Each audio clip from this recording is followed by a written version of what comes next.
Si vous voulez vraiment multiplier votre chiffre d'affaires par 10, allez-y prendre un stylo, une feuille et noter. Parce qu'à chaque phase de l'entonnoir, je vais vous donner des stratégies. Toutes les grosses entreprises utilisent les stratégies de l'entonnoir. Les restaurants, les business sur Internet, Facebook, WhatsApp, toutes ces entreprises qui fonctionnent, quel que soit le produit, boutique, tout le monde utilise la stratégie de l'entonnoir pour multiplier son chiffre d'affaires. Quel que soit votre business. Si vous n'êtes pas encore en business, c'est l'occasion également pour vous de maîtriser la stratégie de l'entonnoir. On en parle de ça juste après l'intro.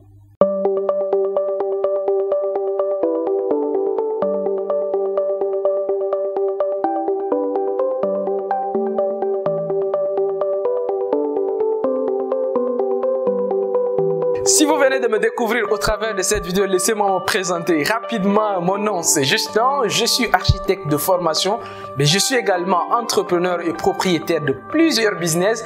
Donc si la thématique des business, de l'investissement te parle, je t'invite à déjà t'abonner à cette chaîne et d'activer la cloche de notification, puisque des vidéos pédagogiques, des vidéos des stratégies de business, des vidéos d'opportunités d'investissement et de business en tout cas, on parle généralement de business et du développement de l'Afrique sur cette chaîne. Donc abonne-toi, active la cloche de notification, tu vas voir qu'on publie chaque semaine plus de 5 vidéos et tous les dimanches nous sommes en live sur cette chaîne. Donc abonne-toi pour être informé de toutes nos activités. Et la deuxième chose que je t'invite à faire, c'est d'aller dans la barre de description pour avoir des informations complémentaires à cette vidéo que je suis en train de faire. Donc tout de suite, je vais vous expliquer comment multiplier son chiffre d'affaires par 10. Pour multiplier son chiffre d'affaires par 10, je vous ai parlé de la stratégie de l'entonnoir. La stratégie de l'entonnoir, je vais simplifier la chose, vous allez voir. L'entonnoir, c'est quelque chose qui est comme ça. La première phase, ici, on appelle ça la découverte. Et dans la découverte, je vais vous donner des stratégies. Dans la découverte, c'est-à-dire que c'est des gens qui vous découvrent. Donc, c'est le monde. Alors, on a 7 milliards d'habitants sur la planète Terre. Donc, il y a 7 milliards de personnes qui sont susceptibles de vous découvrir ou bien de découvrir votre restaurant, de découvrir votre business ou bien de découvrir votre activité. Maintenant, comment faire en sorte que plus de personnes vous découvrent? La première stratégie, alors, il y a d'abord la stratégie de 2P, donc le premier P, donc la stratégie de 2P. Le premier P, c'est de faire de la publicité. C'est de faire de la pub. Pour augmenter le nombre de personnes qui vont vous découvrir, c'est de faire de la pub. Ça, c'est la première stratégie. En faisant de la publicité, vous allez voir que plus de personnes vont vous découvrir. Parce que ici, ça, c'est les découvertes. C'est-à-dire, c'est des personnes qui vous découvrent. On appelle ça également le trafic.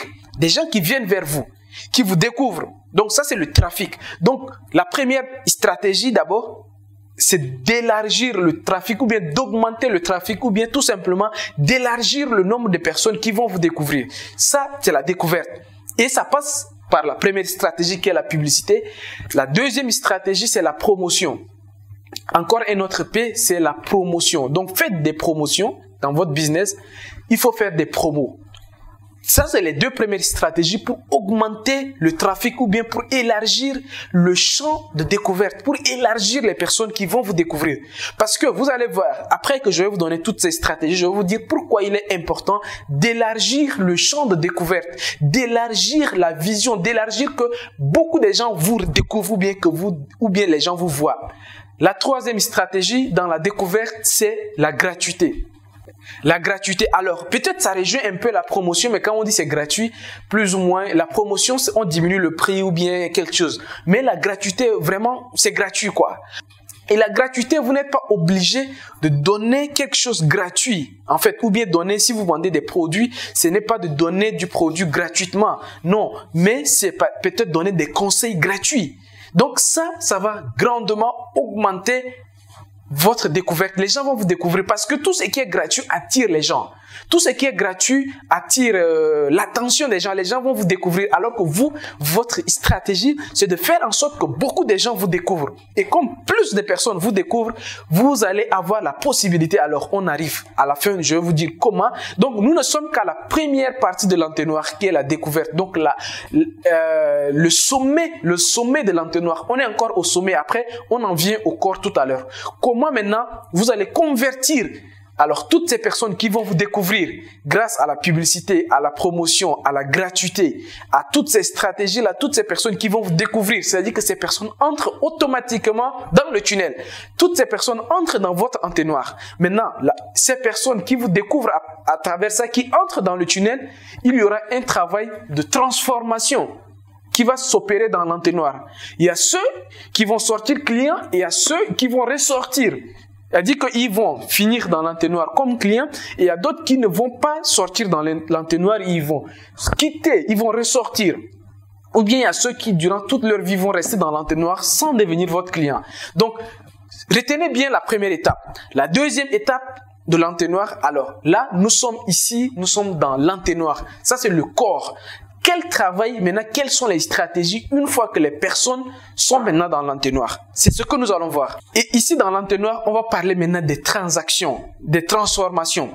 Donc, ce que vous devez comprendre, dans la stratégie ici, comment vous allez prendre les gens, ça va être le volume de transactions. Le volume de transactions, je vais vous donner également des stratégies. Si vous voulez que beaucoup de gens soient transformés dans votre tunnel, pour que beaucoup de gens soient transformés au niveau dans votre entonnoir, c'est d'augmenter le volume de transactions. Votre travail, ça va être d'augmenter le panier moyen. Donc là, on appelle le panier moyen. Le panier moyen, c'est quoi? Je vais vous expliquer tout à l'heure. Le panier moyen, c'est quoi? C'est que quand vous partez à Auchan, vous entrez dans un supermarché ou bien vous entrez dans une boutique, vous voulez acheter un produit. Vous vous rendez compte que la chemise coûte 10 000 francs. Par la suite, quand vous finissez d'acheter la chemise, la personne vous dit que, écoutez, vous êtes un bon client, vous avez acheté la chemise, mais ce qu'on va vous faire, on vous offre un pantalon à moitié prix. Donc là, la personne qui auparavant allait dépenser 10 000 francs, se retrouve à acheter chemise 10 000 plus pantalon moitié prix 10 000, donc ça va faire 15 000. La personne, vous avez augmenté son panier moyen. Donc ça c'est la stratégie. Donc la stratégie que moi je dis également aux gens, c'est que dans le panier moyen, c'est d'éviter d'avoir un seul produit dans sa boutique, d'avoir un seul service dans son business. Parce que quand quelqu'un entre dans votre tunnel, la personne est entre vos mains. La personne est déjà dans votre poche. Alors, plus ou moins, la personne est déjà avec vous. C'est à vous d'utiliser toutes les stratégies possibles du panier moyen pour convertir la personne et augmenter son panier moyen. Augmenter son panier moyen, c'est la stratégie ultime pour augmenter votre chiffre d'affaires. Parce que c'est le panier moyen, dans la stratégie des paniers moyens, c'est ce qu'on appelle le upsell. Donc, upsell, c'est quoi? Alors, ça, c'est dans le panier moyen. Le upsell, c'est-à-dire qu'on appelle upsell, c'est en anglais, ça veut dire que vente additionnelle. Dans les ventes additionnelles, ce que vous faites, c'est quoi? C'est ce que j'ai expliqué tout à l'heure. Par exemple, dans mon business, que je vends des formations, alors je vends des formations dans le domaine de l'architecture, donc des logiciels de l'architecture. Donc, quand quelqu'un vient chez moi, il dit qu'il va acheter une formation dans le domaine de Archicad. Il finit d'acheter une formation dans le domaine de l'Archicad. Je dis, écoute, avant de valider ta commande, ou bien tu viens d'acheter une formation dans tel domaine, mais comme tu as acheté cette formation, je t'offre un cadeau. Alors, uniquement pour toi, je réduis 50% du prix jusqu'à demain pour toi. Tu viens de faire une vente additionnelle. Une autre chose que vous devez comprendre maintenant, ici à la fin, alors, donc là, nous sommes dans le corps. Le corps, moi, je dis toujours et je vais toujours le redire, d'augmenter le panier moyen, ça c'est la première stratégie dans le corps, c'est aussi d'augmenter la fréquence d'achat. Tout ça, on est dans le corps, donc la fréquence d'achat. Et là, ça c'est très important. Quand quelqu'un est dans votre tunnel de vente, vous devez augmenter sa fréquence d'achat. C'est-à-dire, une personne qui vient chaque fois, peut-être dans le mois, il vient 2 fois dans votre boulangerie, ou bien il vient louer la voiture chez vous, si vous êtes dans l'automobile, ou bien quel que soit votre domaine, ou bien vous êtes dans vente de jus de fruits, un restaurant, je sais pas, quelque chose. La personne, vous remarquez que la personne vient dans votre boutique tous les 2 jours, ou bien il vient 2 fois par mois. Vous, votre travail, c'est de faire en sorte qu'il revienne fréquemment. Un exemple, si la personne vient dans votre restaurant 2 fois par semaine et que vous avez déjà remarqué que cette personne vient dans votre restaurant, souvent ce que vous allez faire, c'est de l'abonner. Ça, c'est très important, c'est l'abonnement. Augmenter la fréquence d'achat, c'est de faire en sorte que le client s'abonne. Abonner le client. Donc le gars, faites en sorte qu'ils reviennent le plus souvent que possible. Et l'abonnement, qui dit abonnement, dit quoi? Dit avantage. Donc, comme s'il venait chaque jour manger pour 1000 francs ou bien s'il achetait pour 1000 francs pendant 7 jours, ça allait lui faire 7000. Mais comme il s'est abonné, montrez-lui les avantages de l'abonnement. Donc maintenant, pour 7 jours, il aura un jour cadeau. Donc ça va être, il va payer 6000 francs. Et l'être humain est comme ça. Le cerveau humain va se rendre compte que même s'il y a une réduction de 100 francs ou bien de 500 francs seulement, l'être humain va s'abonner chez vous. Et ça, c'est une stratégie très efficace. Maintenant, on arrive à la fin. À la fin, qu'est-ce qui se passe ici? Ici, maintenant, on appelle ça le taux de conversion. Le taux de conversion, je vais vous expliquer. Donc, le taux de conversion, ça fait comme ça. Le taux de conversion, ça s'exprime en pourcentage. Donc, c'est un taux. Je vais vous expliquer rapidement c'est quoi un taux de conversion. À la découverte, 100 personnes vous découvrent. Donc, 100 personnes vous découvrent. À l'arrivée, c'est 5% qui achètent vos produits. C'est-à-dire que, bon, pas 5%, mais 5 personnes. Alors, voilà, c'est comme ça. Donc, il y a 100 personnes qui vous découvrent et il y a 5 personnes qui achètent vos produits. Ce qui veut dire que dans ces cas, vous avez, alors j'ai anticipé, dans ces cas, si vous avez un taux de conversion de 5%. Pourquoi le taux de conversion il est important? Le taux de conversion va jauger, va mesurer votre capacité à convertir.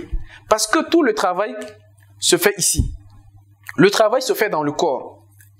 C'est-à-dire que au niveau du panier moyen, alors dans cette partie, dans ces deux parties-là, au niveau du corps, au niveau du panier moyen et de la fréquence d'achat, c'est ici que vous devez mettre toutes les stratégies en place pour que la personne, pour augmenter votre taux de conversion. Parce que vous allez voir que dans certaines entreprises, il y a 10 personnes qui découvrent et à l'arrivée, c'est 10 personnes qui achètent.